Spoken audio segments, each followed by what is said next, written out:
You meet someone incredible. The conversation flows like water. You laugh at the same obscure references. Your heart races when they text back. Then someone gives you that well-meaning advice. Just be yourself. So you do. You share your anxieties about work deadlines. You mention how you overthink every social interaction. You reveal that you spend Sunday mornings reading philosophy books instead of hiking. You drop the charming mask and show them the real you, the one who questions everything, feels deeply, and sometimes stays up until 2 a.m. wondering if you're living the right life. The spark dies. They pull back. Messages become shorter. Plans get postponed indefinitely. You're left wondering what went wrong. After all, you followed the golden rule of dating. You were authentic. Here's the brutal truth nobody wants to admit. Being yourself can kill attraction because most of us don't actually like who we are.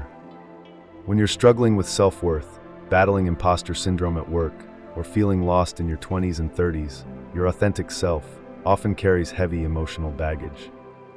You project insecurity disguised as vulnerability. You share fears instead of dreams.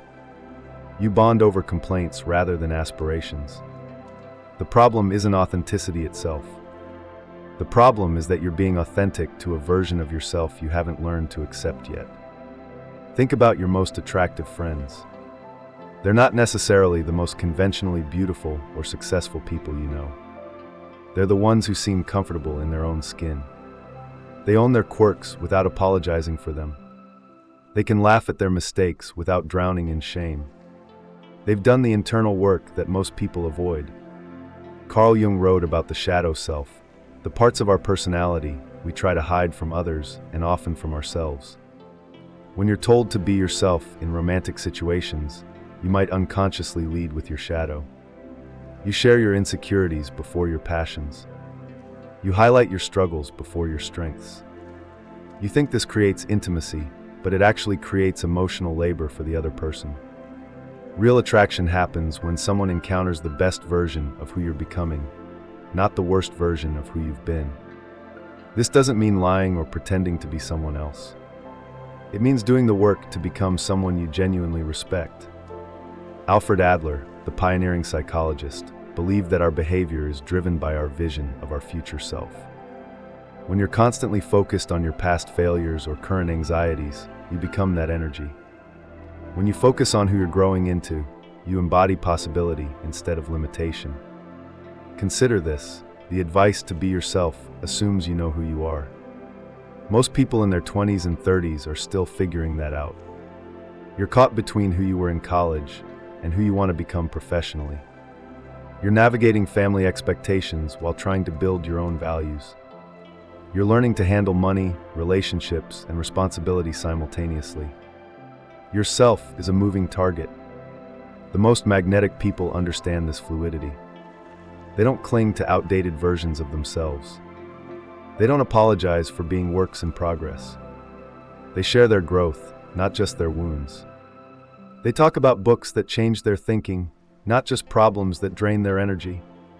They express curiosity about life instead of fear about the future. Marcus Aurelius wrote in his Meditations that we suffer more in imagination than reality. When you're anxious about being rejected for who you really are, you often reject yourself first.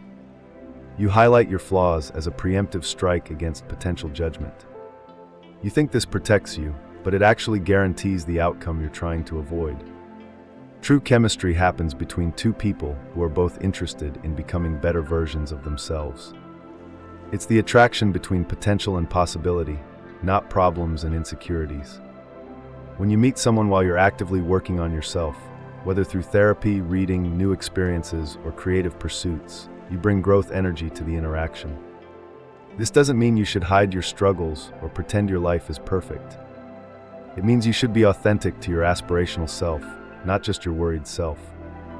Share what excites you about the future, not just what scares you about the present. Talk about lessons you're learning, not just mistakes you're repeating.